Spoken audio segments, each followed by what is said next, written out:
Star Wars. Well, we all know how fans feel about it, especially about the new Disney movies. Without getting too much into it, I'll just say that I was disappointed by the new trilogy. And so, it's time to try and fix it. And in this video, I will present you with a completely different version of The Force Awakens. No First Order, no Return of the Emperor, no Snoke.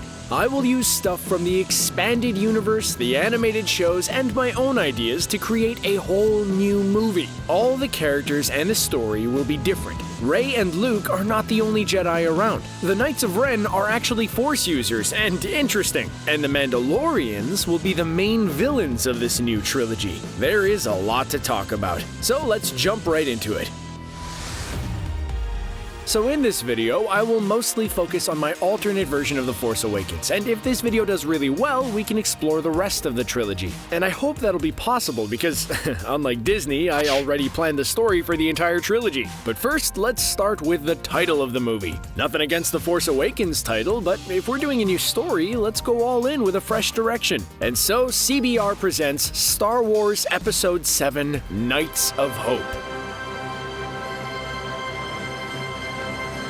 The movie takes place about 30 years after Return of the Jedi. For the first time in a long time, there's peace in the galaxy. A few years after the Battle of Endor, Luke Skywalker established the new Jedi. But the Order is still taking its first baby steps because it takes time to re-establish the Jedi Knights. But Luke's new Jedi Order is very different from the old one. Luke didn't want to repeat the same mistakes of the past. The old Jedi failed. Their ways betrayed and destroyed them. It was Luke's new perspective that allowed him to turn his father from the dark side. Luke wants his Jedi Order to be more active, play a bigger role in the New Republic. The Jedi Knights are not just peacekeepers, they're heroes. My version of the new Jedi is very similar to the one from the expanded universe. While there aren't many Jedi Knights out there, Luke encourages his top students to go out into the galaxy and make their mark. Find their own paths just like he did. Find the way to bring peace to the galaxy and balance to the Force. While Leia trained as a Jedi for a while, she decided to put her focus into establishing the new government of the Republic. Like Luke, she didn't want to repeat the mistakes of the past and works to achieve a pure Republic. Han became a top general who helps train new pilots for the Republic's army. However, not everyone in the New Republic is a fan of the Jedi. The Senate wants to keep the Jedi Knights in check. They still have nightmares of Darth Vader and the Emperor. Some people blame the Jedi and the Sith for an endless cycle of war, which always brings chaos to the whole galaxy. And this puts the Jedi in conflict with the New Republic. Before I dive into the characters, I wanted to briefly talk about the plot. So the Mandalorians will be the big villains of this new trilogy. They'll play a smaller role in Episode 7, but this movie will establish them as the big threat of the rest of the trilogy. The Knights of Ren, who are all Force users, will be the villains of Knights of Hope, but they will still have a big presence in the sequels. By the end of Episode 7, the Mandalorians will attack the New Republic and start a whole new epic war. But to explain how it will all work, let's talk about the new characters. I will still use Rey, Finn, Poe, and Ben, however they will be completely different in my version.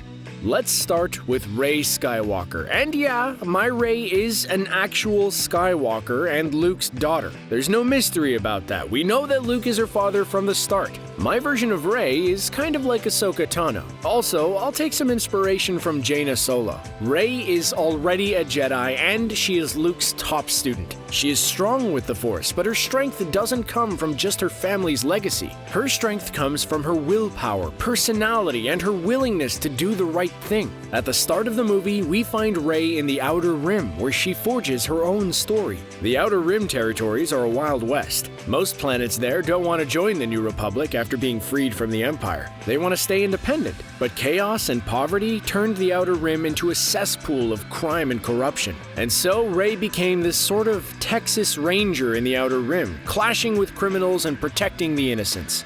Rey will struggle with the ways of the Jedi and have some issues with her father. What is the right path for the Jedi? How do you achieve balance and peace?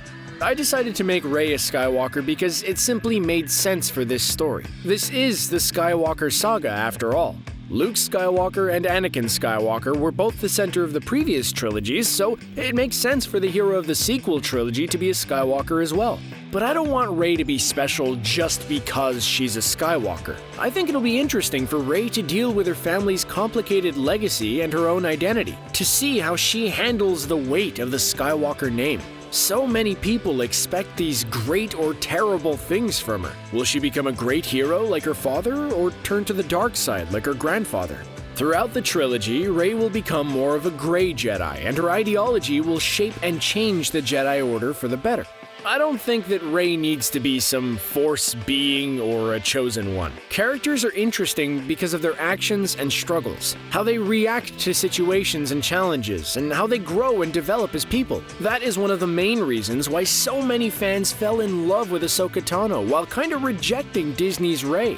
Also, just for the fun of it, Rey wields a double-bladed lightsaber. But it's like the lightsaber Cal Kestis uses in Fallen Order. A double-bladed lightsaber that can be split into 2 shorter blades. Why? I don't know, it's just cool, I guess. Plus, I want to see more new and unique lightsabers in this trilogy.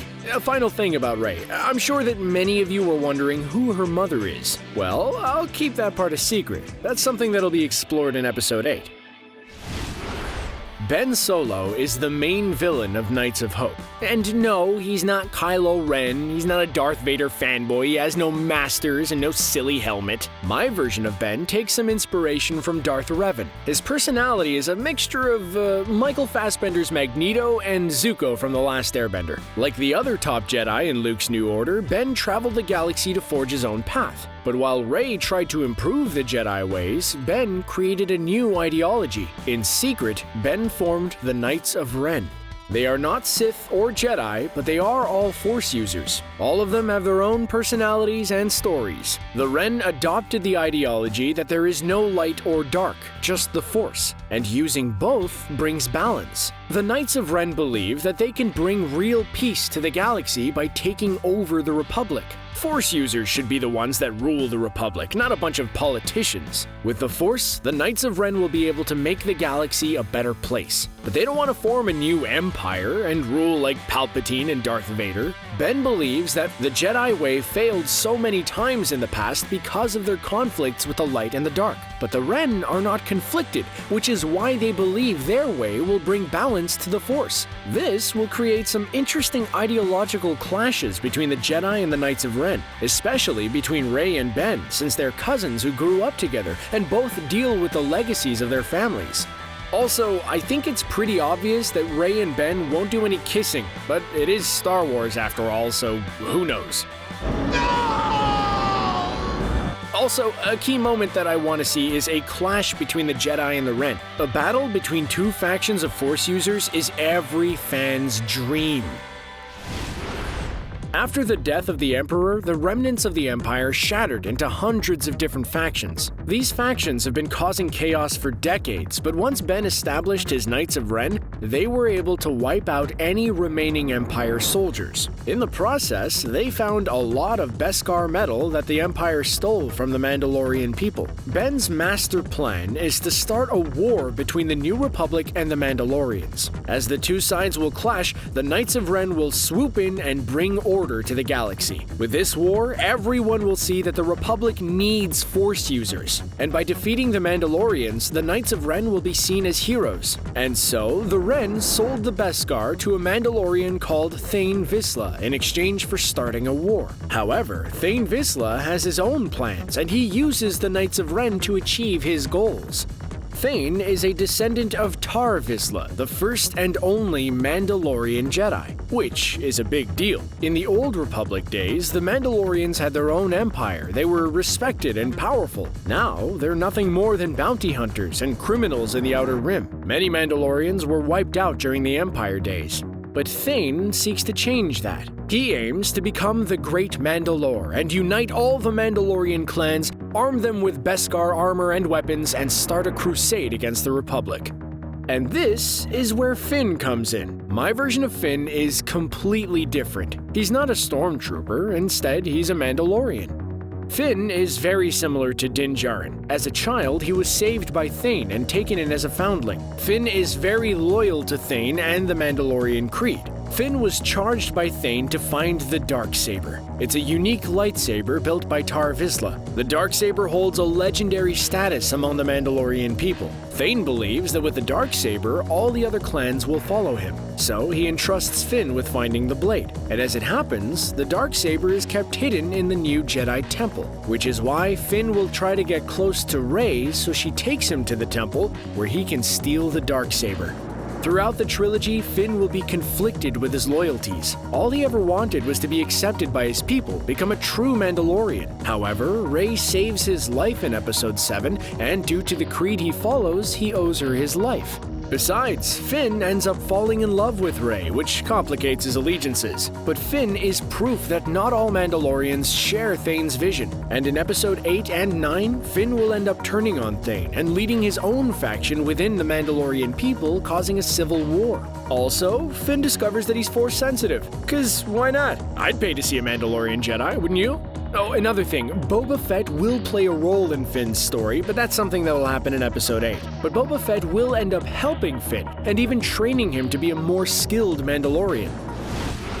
Having the Mandalorians as villains will be the perfect contrast to the Empire and the First Order. Every Mandalorian has their own distinct look.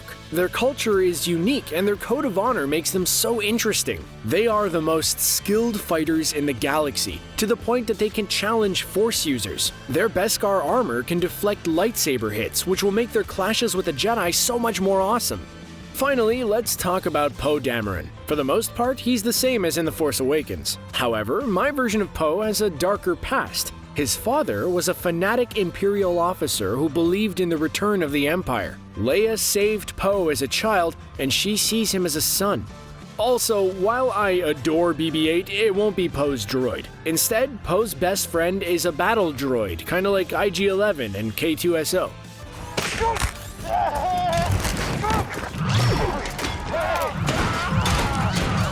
And in case you're wondering how Lando Calrissian fits into all this, well, honestly, I don't want to shoehorn him into this movie because I don't have an interesting story for him. But I do have plans for Lando in Episode 8.